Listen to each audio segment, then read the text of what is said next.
Mau langsung? Oh, aku bacain ini dulu ya. Oke. Nah, kita kenalan dulu dengan narasumbernya dan moderator. Tentang penulisnya, yaitu Shabana Hussein, adalah seorang guru dari Lancashire yang sangat tertarik dengan buku cerita bergambar. Ia percaya bahwa buku cerita bergambar adalah alat yang paling efektif untuk mengajari anak-anak tentang hal yang penting ketika ia tidak sedang menulis buku anak. Anda akan menemukannya sedang bersama keluarga, menggambar, atau bernyanyi dan bermain dal. Kemudian tentang penerjemahnya nih, Teh Tifa Haifa. Dengan nama lengkap Latifah Habibah Haifa adalah penulis sekaligus co-founder dari Yaumi Media Group. Passionnya di bidang literasi, mendorongnya mengambil sertifikasi Read Aloud Trainer dan penulis picture book, buku anak di London. Dua anak laki-lakinya menjadi inspirasi utama karya tulisannya. Beberapa karya bestsellernya antara lain Growing Muslim Series, Kereta Imanku, Puzzle Masjid Istimewa. Ya. Oke, Masya Allah, sudah ramai banget, sudah 1.000 orang. Waduh, luar biasa 1.000 orang. Luar biasa. Masya Allah. Ya. Iya. Kita sambil nunggu penulisnya dulu untuk hadir. Tadi sudah dicolek katanya few minutes. Oke, kita sambil nunggu sebentar ya. Siapa yang udah tahu tentang buku Hamzah Melayat Jenazah sebelumnya, sebelum diterjemahkan? Siapa yang tahu versi bahasa Inggrisnya? Ada yang sudah tahu ini bahasa Indonesia? Ada yang saya tahu, boleh udah di ada. Ada yang tahu, ada yang belum. Masya Allah. Ternyata sudah banyak yang tahu juga ya. Ada juga yang belum tahu. Jadi kemarin pas lagi rame-ramenya PO ada yang ikutan gitu ya. Itu versi aslinya. Ada yang udah nggak sabar banget tuh. Iya. Aku pun tidak sabar ya. Alhamdulillah hari ini kita bisa menghadirkan penulisnya langsung, walaupun nanti nggak apa-apa ya, nanti Sister Sabananya nggak menampilkan wajahnya, cukup nanti kita dengarkan suaranya juga, insya Allah akan dapat banyak insight dari situ. Nah ini Kak Sabananya kayaknya sudah hadir. Sudah hadir ya? Iya.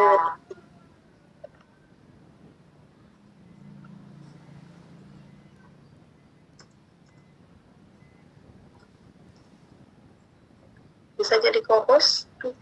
Oh iya.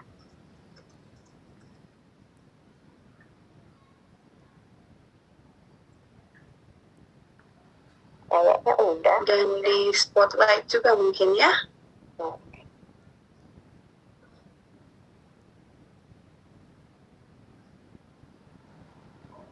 Assalamualaikum Sister Sabana.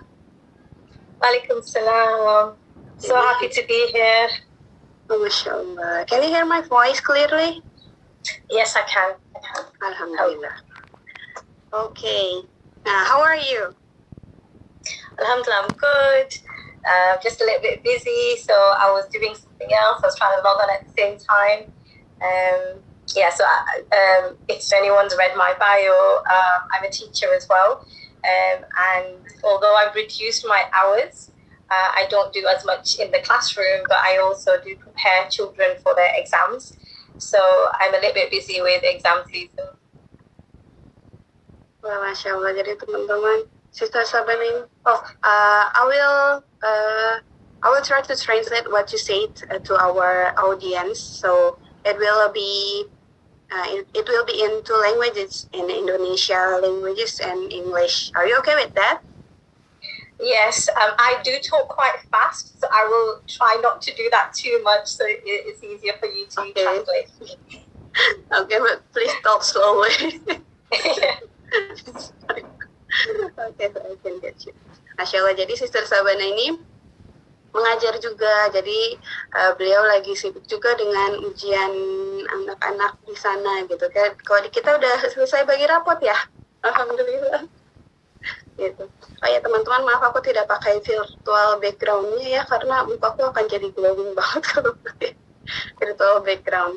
So, Sister Sabana, can we just start our talk show or interview this morning? It's 10 a.m. UK time, right? Yeah, it is. It is the morning. So I've already been up for a few hours, so that's okay. Okay. First question I want to ask you, can you please introduce yourself to the audience? Yeah, so Assalamu alaikum. My name is Shabana Hussain. I am a teacher and also a children's picture book author. In the UK, we have primary and secondary schools and then college and university.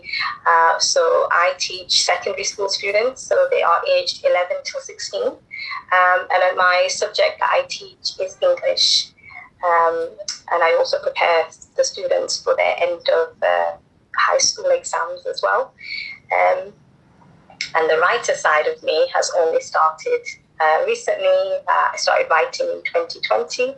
And Alhamdulillah, my debut book, Speak Up Sami, and Hamza Tenza Janaba were both published towards the end of 2022.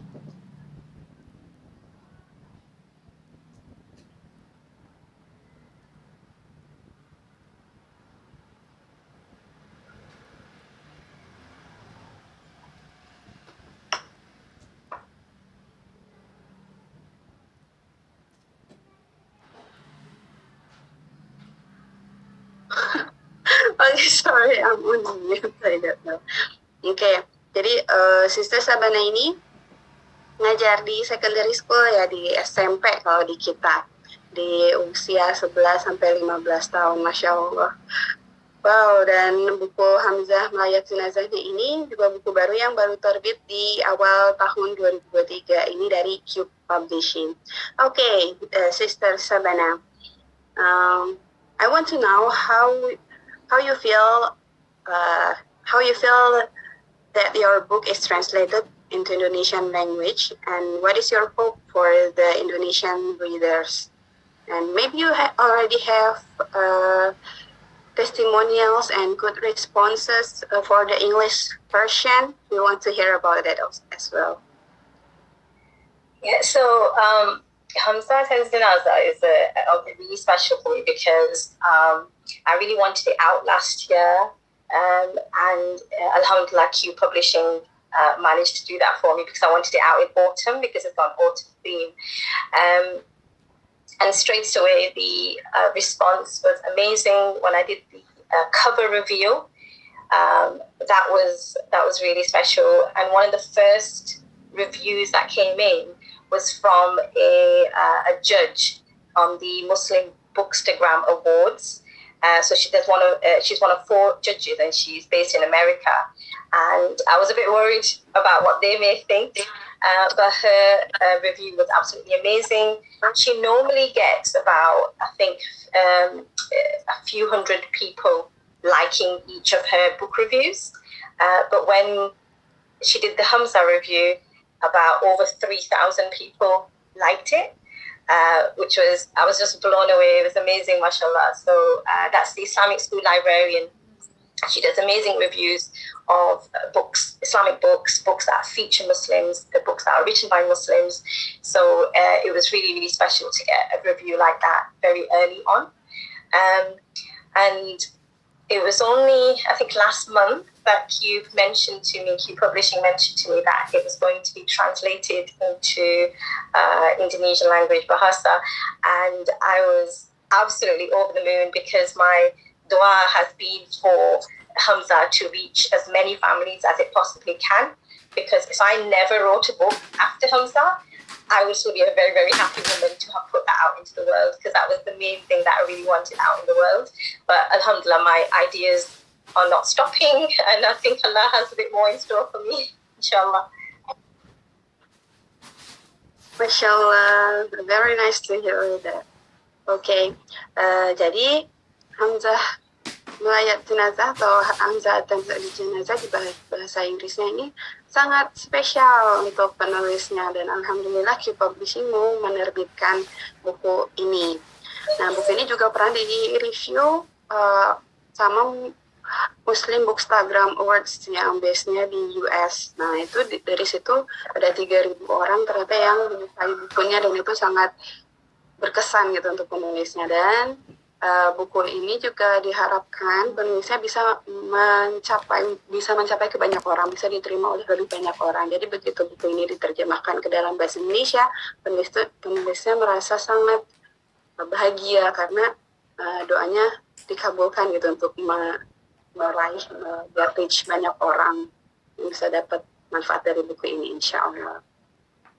That's a very amazing story, yeah.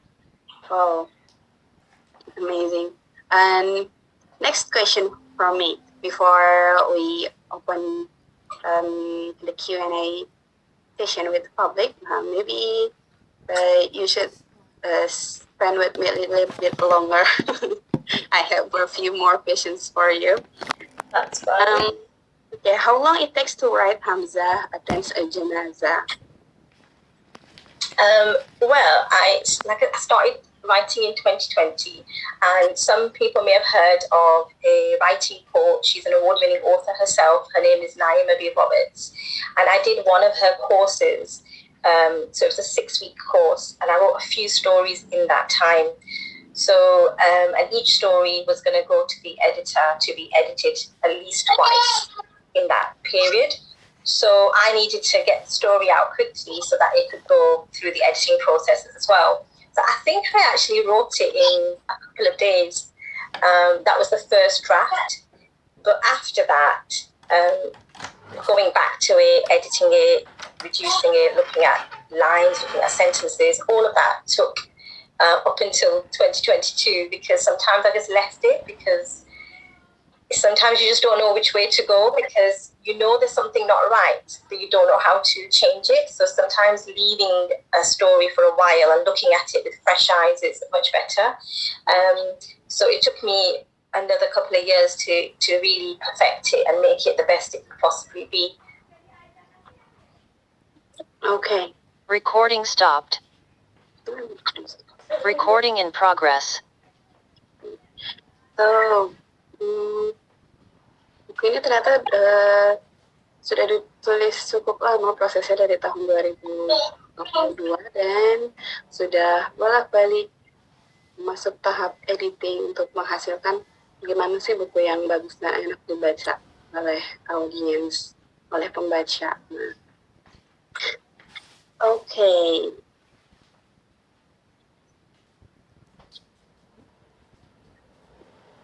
I will continue to our next question. Yeah. Let me see. Okay. You have mentioned before to us behind this event, before this event, that this book is scholars approved. Can you tell our audience about what it means? It's scholar approved, and how is it? Yeah, so because even though this is not deep fiqh, the fact that Islamic practices are being mentioned in the book, I wanted to make sure that everything was accurate. So I needed a sheikh, a scholar, to approve it. And I just thought, well, I'm a nobody. How will I get a sheikh to, how will I get in contact with a sheikh? So I prayed the hajjat, and I really asked Allah to kind of put the right people in my path to make it happen. And the next day, a sheikh's name popped in my head. And this sheikh, I had attended one of his lectures about 6-7 years before that about parenting. And I just thought, he would be excellent for checking the book, because he also works in a school. So I thought he'd understand, where I was coming from. So I managed to find the contact number. I rang the school, and they said he doesn't really work there as much anymore, and maybe only does 1 day a week. And I was just really disappointed, because I was like, I don't know if I'm going to manage to get a hold of him. I don't know which day he works. So I left the message, and I let it be. 1 hour later, he called me. He called me, and I talked to him about my project, about what I'm doing, and he listened, and he said he would be happy to fact check the book. And I was in tears, because I just thought, what they say about the Hajjud duas never miss their target is very true. And alhamdulillah, I was so blessed to have that support. So even things like the illustrations, the text, all of that was checked by the sheikh. And in addition to that, there were other people who also checked it. He also referred to people that he wanted to check it with as well. So it gave me a lot of confidence that what I was putting out into the world was going to be accurate, and that the Muslim community, the Muslim Ummah, will accept it and will understand that what it is. There are obviously slight differences, because I'm writing it from a Western perspective, living in the West, and I'm in the UK. So a few people, I think in Indonesia or Malaysia, some other people might have picked up and they mentioned something to do with the coffin and why the coffin was being put into the ground. And I said, in the UK, that is what happens. That was something that the scholar, approved, and that was fine. So I follow Hanafi madhab, and those are the scholars and sheikhs that I obviously interacted with. There's another sheikh as well. I don't know if he probably wanted his name mentioned or not, so I didn't mention his name. But he also approved it and said there was absolutely nothing wrong with the story whatsoever. He said it's a neat story, it's a lovely story, and he is somebody who has got ijaza from many other scholars. So he's he's also I think a psychologist. And he's very, very learned, a very respected sheikh as well. Some sheikhs just don't want their name in the books, so that's why I never mentioned the specific name. But it has been checked, and I'm very confident, and I hope, inshallah, that comes across in the text as well. MashaAllah. It's very nice. It's very great to know that Hamzat attends a janazah and been approved by Sheikh. Okay. And also, it's interesting to talk about the coffin approved by the sheikh on the book, as we have a very different culture in Indonesia and UK. So for this book, we have a little changes for the coffin. The coffin we changed into. It looks beautiful. I really love it. Thank you very much. Yeah. And I think it makes it even more emotional, because the front cover, when my dad looked at it, my dad just always smiling about it. He just says it's so beautiful, and it really makes you think, because it brings all the emotion to it. And I think with the cover, with the kalama on it, it's even more emotional, I think, when you look at it. And it's a learning point, because you can talk about the cover and the lesson that it gives you before you even read the story. MashaAllah. We're really happy that you glad and satisfied about the cover results. Okay. Jadi teman-teman, buku ini sudah di-approve oleh Syekh yang ada di UK, oleh 2 orang Syekh, lebih tepatnya. Jadi untuk nggak cuma secara konten yang direview oleh Syekh tersebut, tapi juga secara ilustrasi juga dicek gimana sih, apakah sudah proper atau tidak. Jadi di sini tuh emang ada perbedaan di kerandanya. Jadi versi aslinya itu coffin atau peti mati, dia bentuknya kayu gitu. Tapi kalau untuk versi Indonesianya kita ganti jadi keranda. Karena memang kalau untuk di UK jenazahnya itu memang dimasukkan bersama dengan peti matinya, dan itu menurut ulama sana, syekh sana, itu gak apa-apa kayak gitu, udah syekh approve di situ dah begitu. Cuman memang untuk di Indonesia kita buat beberapa penyesuaian. Jadi insya Allah secara konten dan secara ilustrasi sudah sesuai dengan kaidah-kaidah dalam Islam. Okay. we already have some questions on the chat box. Maybe I will... Happy to answer all questions. Maybe I will read some questions for you. Now, wait a minute. I will choose...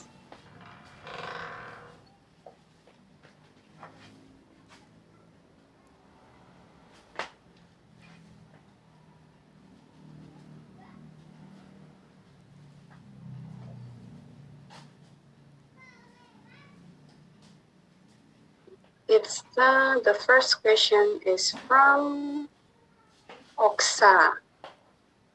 In Indonesia, it is taboo for young children to mourn the body. How to react based on the book, based on Hamza attends Janazah?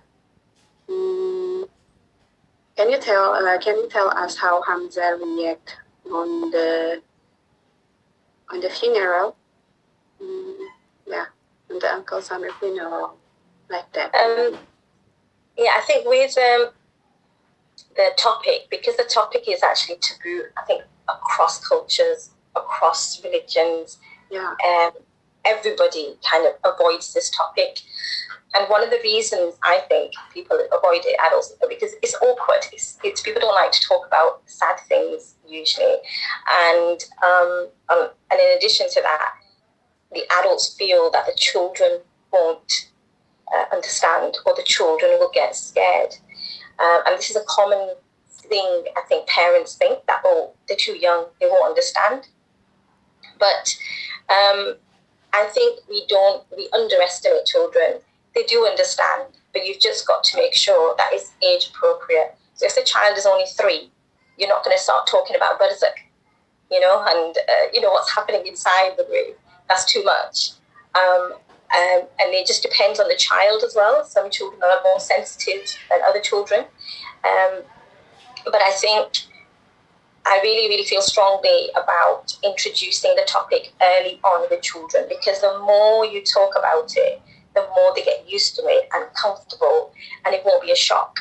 There are families who, when they are hit with the sadness of a loved one passing away, then they go into shock. The adults are in a bit of chaos. They're trying to sort things out in the house, the family, the guests, all these things are happening. And no one's got time to think about the children. But the children are also going through things. But no one's giving them the time, or they don't have the time to talk about it, because janazas are quick in, obviously, Islamic communities. So I think they're left to the side, and they're left to just deal with it on their own. And I think that's wrong. And yes, the adults are busy, but if we had already done some talking, already prepared, then hopefully they won't. Obviously, it's a sad time. Everyone's going to be affected in different ways, children, adults. But some preparation is really important. And that's why I started talking to my son about it very early on. And I think we shouldn't shy away from talking about it with our children just because we're scared or we're uncomfortable. We need to teach them these things, because we don't know when tragedy might hit. We don't know when someone might get ill. And I think we prepare for exams. We want our children to do really, really well. We do that in advance. We spend a lot of time. People do tutoring. People hire, do extra classes. We prepare for parties. How much do we plan for parties? We plan for weddings in advance, a year in advance sometimes. But when it comes to janazah, when it comes to talking about death, we do nothing. And we are leaving our children open to shock. We are leaving them open to really struggling with the trauma when it happens.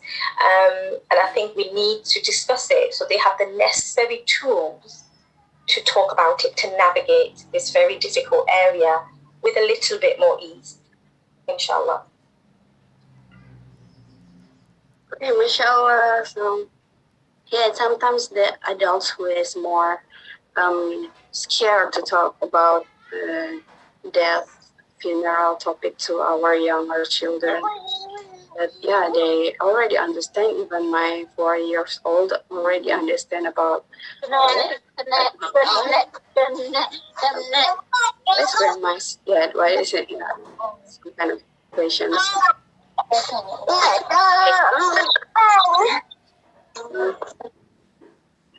Jadi di Indonesia, pertanyaan dari Mbak Oksa, tadi di Indonesia itu tabu untuk anak-anak berduka gitu, untuk diceritakan tentang kematian gitu. Jadi gimana sih buku Hamzah ini dibuat? Nah, buku Hamzah ini dibuat lebih child appropriate, jadi insya Allah cocok untuk anak-anak, itu dibuat dari sudut pandang anak. Jadi dengan tema kematian itu, dengan tema yang kita anggap tabu itu, semakin sering kita diskusikan dengan anak, semakin sering kita ngobrol tentang anak tentang itu, anak akan jadi lebih terbiasa. Oh iya, ternyata ada yang namanya kematian, ada yang kehidupan setelah kematian, kalau ada orang meninggal harus seperti apa, kayak gitu, dibanding nanti ketika dia tiba-tiba menghadapi sesuatu yang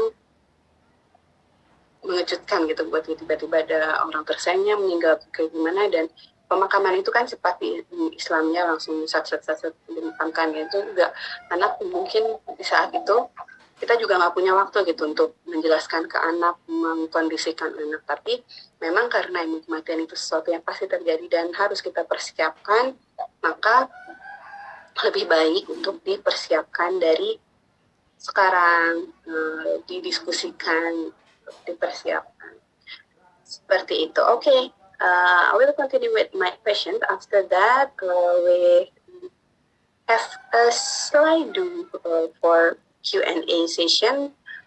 So jadi teman-teman, untuk yang mau bertanya langsung ke link slide aja ya. Jadi nanti akan kita tampilkan dari slide untuk pertanyaan. But now for the next questions. I saw some questions and activity list on the book. What do you expect by making those lists? It's very interesting that you make some question and activity list for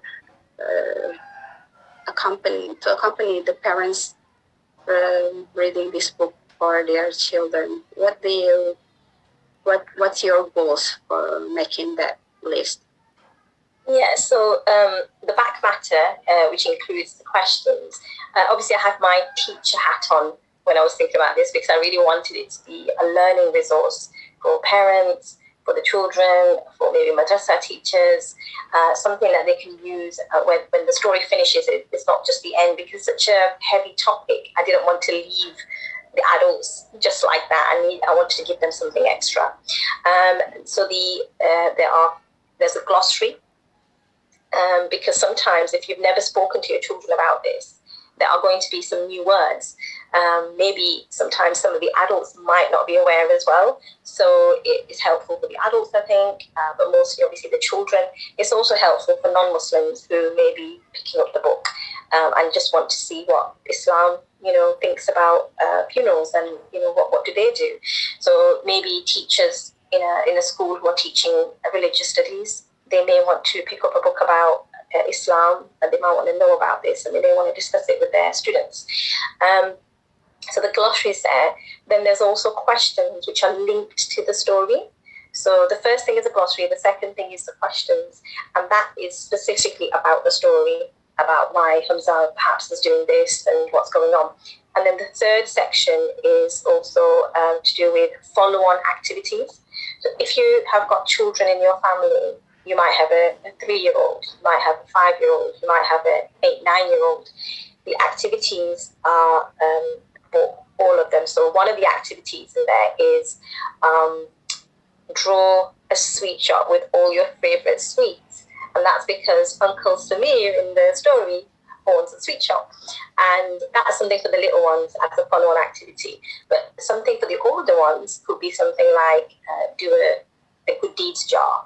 Or right at the end, one of the last tasks is research how to pray Salatul Janaza, and then report back to your family. You can present to your family what you've learned. So this is something for slightly older children.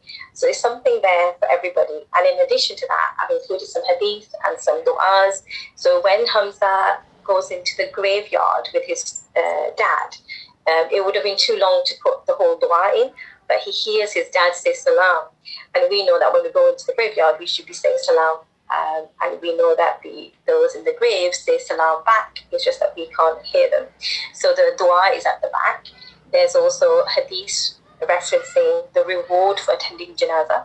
And I think sometimes because we don't talk about it enough, people forget that actually you do get a reward. You get a reward of one Mount Uhud for attending a janazah, and you get the reward of 2 Uhuds if you follow the procession all the way to the graveyard. And one of the reasons why I chose Hamza to go with his mom first and then his dad second, so he can get to the graveyard, because I wanted to show that that the women are allowed to pray the janazah prayer, and in many cultures the women are left out. And sometimes they're not even there. And for me, that's really, like, I would be absolutely gutted if I could not pray the janazah for my dad, for my mom. Like, how can it be that we as women are cut off from that reward? And the reward isn't just for men, but in a lot of cultures, the women are kind of put to the side and only the men do the janazah. And I think that's really difficult because for the adults as well, they don't get that closure. You know, there's closure in Islam in lots of different ways. One is praying the janazah, one is seeing the face, one is doing the ghusl, being part of the ghusl, you know, the kafan, wrapping, then the procession, then the graveyard. So there's lots of different points for the family to get closure. If you cut off the women completely from that, I think it's really, really difficult for them to get over a sad event like this. So I included the women, and I put them in the mosque so that Hamza could see that bit. So he's with his mom, and children like to be with their mom, you know, sometimes, and then he wants to go to his dad, and that happens in the story. And I just wanted it to be a discussion point so that people start to talk about it. Why don't we go? Why don't we get involved? You know, the reward is for women as well. And obviously we know that there are reasons for not going to the graveyard in Hanafi madhab as well, like maybe on the day, maybe because it's just too raw, it's too emotional for the women at that point. But it doesn't mean we can't visit and pay our respects and make dua later on. But at least we should be involved, I think, in the first part. And it's a communal obligation. You know, as Muslims, it's a right upon another Muslim that we attend their janazah. And I think we need to discuss that more as well. Okay, mashallah. It's so many points. Sorry. I guess so many points. So I think I have to explain it a little bit longer to the audience. Okay, jadi teman-teman, aku tanya. Nah, jadi di sini ada poin diskusi sama rekomendasi aktivitas untuk orang tua dan anaknya. Nah, di sini, jadi aku tanya kenapa sih dibikin poin-poin pertanyaan dan aktivitas ini. Jadi di sini sebenarnya ada beberapa poin, ada banyak poin yang dikasih sama penulisnya, sama Sister Razana. Nah, jadi penulisnya ini nggak mau ya udah gitu aja gitu habis baca cerita, tapi pengennya ada poin-poin yang lain yang bisa dilakukan orang tua, yang bisa dikerjakan bersama anaknya. Karena basicnya beliau juga sebagai pengajar, jadi pengennya dapat ilmu ekstra juga nih, apa yang bisa dieksplor nih dari buku ini. Jadi mulai dari depan ini ada hadis tentang 3 hal yang memberi manfaat bagi orang meninggal, terus bagaimana pahala melayat jenazah, yang kita menyolatkan jenazah itu dapat pahala 1 qirot atau 1 bukit Uhud. Kalau 2 qirot itu sebesar 2 bukit Uhud ya di hadisnya. Ya. Nah, terus nanti di sini juga ada glosariumnya untuk muslim dan non muslim yang mungkin belum tahu ada kata-kata apa aja gitu di dalam buku ini, istilah-istilah Islam di situ. Nah, terus ada catatan untuk orang tua, ada poin diskusinya juga, ada rekomendasi aktivitas. Jadi anak-anak dan orang tua itu bisa berdiskusi ada apa aja sih yang Hamzah lakukan, apa sih yang bisa observasi di situ selama pemakaman, terus doa apa sih yang Hamzah panjatkan untuk Paman Samir. Terus sama ada rekomendasi aktivitasnya. Rekomendasi aktivitas ini juga bisa disesuaikan dengan usia anak. Kalau misalnya masih usia 4 tahun, 5 tahun, kita bisa bikin kotak sedekah atau misalnya ngisi toples dengan permen kesukaan gitu, bikin toko permen Paman Samir. Dan kalau misalnya udah lebih gede lagi bisa dibikin project untuk gimana sih melakukan project kebaikan gitu, mengumpulkan amal saleh untuk persiapan nanti setelah meninggal. Dan di sini juga ada doa-doanya lengkap. Jadi untuk dari Sister Sabana ini udah menulis ceritanya juga sama ekstraknya juga supaya orang tua dan anak bisa dapat insight lebih dari bukunya. Masya Allah. Okay, now we are going to read another Q&A from the audience. So, Brother Fahri, maybe you can help me to show the slides from Slido.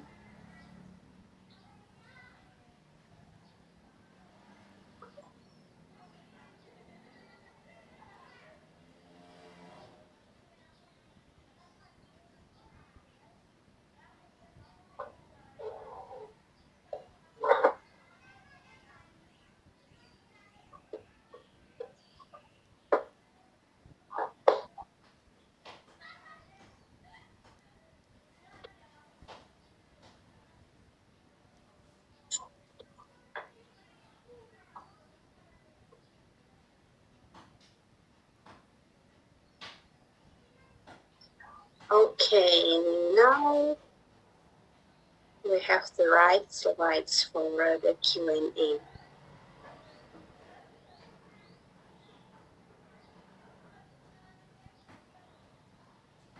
The first question is,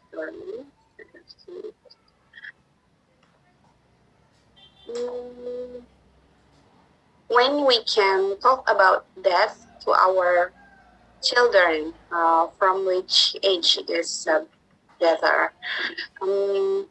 Is it from the early age or wait for them until the school age?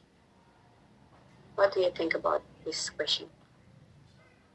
I think it just depends on each family's experience with death. So I chose to write about somebody who has passed away in the community because I wanted Hamza to be able to observe what was going on the day. If I had chosen somebody who passed away in his own family, it would have been too much deep grief, and he may not have really looked at what was going on because he would have been overcome with the sadness. So I deliberately chose a community uncle. However, if in your family somebody very, very close has passed away and your child is only 1 or 2, they may not really understand what's going on anyway. They may pick up on moods because generally we can pick up on atmosphere, even when you're young. But if there are 3, maybe you can say something simple, like, so and so, the uncle or whoever has passed away has gone back to Allah. And that's one of the first things I said to my son. I said, we all go back. So what happened was my husband's friend had passed away, so we had gone to pay our respects and condolences. Everybody was quiet. Obviously, it was a sad atmosphere, and I knew that my son had picked up on the atmosphere, so I spoke to him about it, and I said, it was sad, isn't it? But one day, we're all going to go back to Allah. We come from Allah, we're going to go back to Allah. And I think that is probably enough for a young one. And they may accept that, and that's it. Some children are very, very inquisitive, and they want to ask more questions. If they ask more questions, you can give simple answers. My friend attended a janazah in her family, and one of her youngest children is 3 years old. And when she showed the book to her children, he was really excited because he could recognize things that had happened in the janazah. So he wanted to read it again. But then there's another friend whose daughter's 5 years old. And when she read the story, she got a little bit upset. But then not long after, they had a janazah in their family. And after that, she said she was the one, the little girl, the 5-year-old, she was telling the adults, don't cry, we'll meet him again in Jannah. So she's been reading the story again and again. learning new things. And as a 5-year-old, she asked her mom, do young children die as well? Now, not every child's going to ask that question, but she did. And I don't think the mom was she didn't know what to say. But her sister replied, her older sister, saying, yes, they do. But I think if you know your child is sensitive, you could say something like, we don't know when we're all going to die. Allah can take us back whenever, because we belong to Allah. Allah can take us back whenever He decides. However, it's mostly older people who pass away. And I think if you know your child's sensitive, you can maybe give an answer like that. And just say if you're healthy and you don't have any illnesses, generally you will live for a good few years before Allah calls you back. And inshallah, Allah calls us back when He's pleased with us, inshallah. Inshallah. Also, this book really gives a real benefit to children from my heard. It's a very good feedback from your readers. Masya Allah. So, jadi mulai umur berapa sebaiknya kita membicarakan mengenai kematian pada anak? Apakah sedini mungkin atau menunggu sampai usia sekolah? Jadi jawaban dari Sister Sabanya adalah tergantung dengan keluarganya masing-masing ini memperkenalkannya kapan. Nah, untuk di buku cerita Hamzah Melayat Jenazah itu sendiri, orang yang meninggal adalah community untold atau tetangganya yang meninggal. Jadi bukan orang yang terdekat. Kalau misalnya orang yang terdekat dengan Hamzah, kemungkinan bukunya itu akan lebih fokus pada griefnya, kepada kesedihannya. Tapi di sini kenapa tetangganya? Karena di situ si Hamzah ini jadi bisa mengobservasi, jadi bisa melihat, kalau ada yang meninggal itu ternyata ada yang sedih gitu, ada yang nangis, terus kalau misalnya ada yang meninggal kita harus berbuat apa gitu untuk menyolatkan, memakamkan, bahkan untuk berempati sama keluarga yang ditinggalkan. Nah, dari situ juga akan ada diskusi tentang kematian dan kehilangan gitu, tentang perjumpaan dengan Allah khususnya. Jadi kita berasal dari Allah dan akan kembali lagi kepada Allah gitu.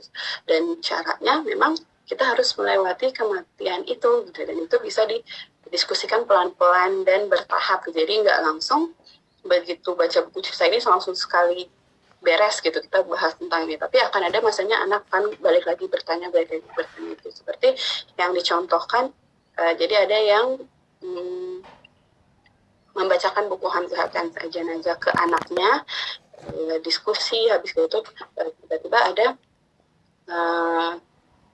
salah satu kenalan orang tuanya yang meninggal gitu, dan ya anaknya itu jadi yang berempati gitu, udah empati duluan, jangan bersedih gitu, nanti kita akan ketemu lagi di jannah gitu, nanti akan bertemu lagi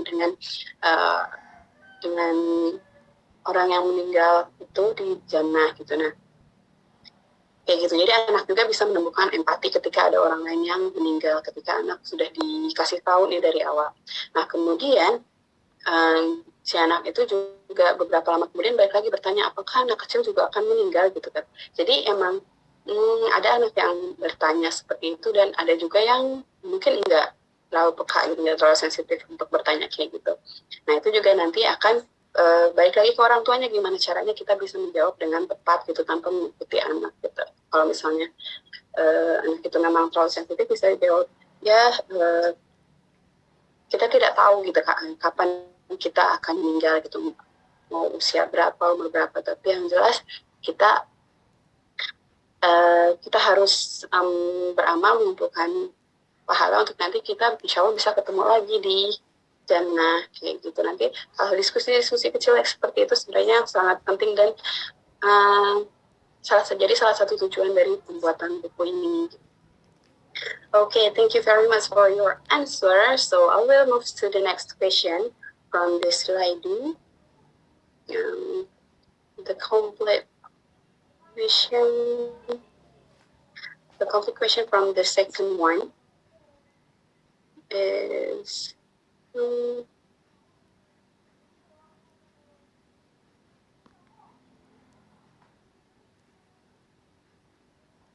okay, there is a customer, maybe she already bought your book in English.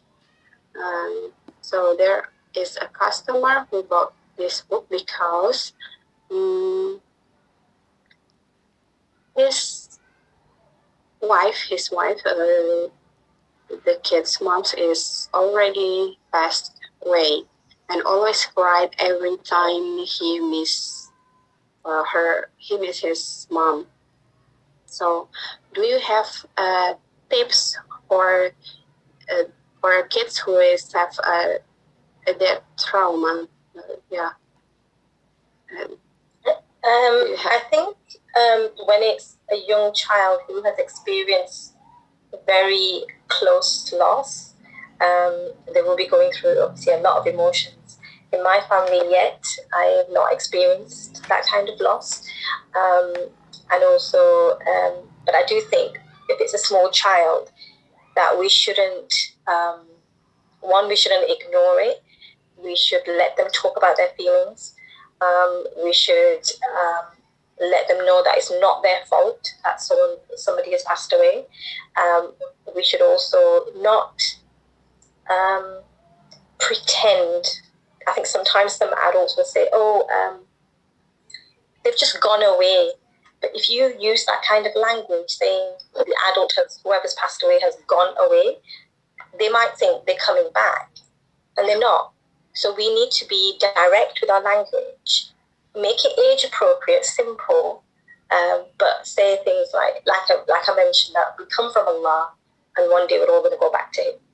And when it comes to young children, like, we shouldn't really lie or say anything like that just because we think it's gonna to fluff it up or to cover things up. We should be direct, because it will confuse children, and if it confuses children, they may not trust you again about certain things because you didn't tell the complete truth.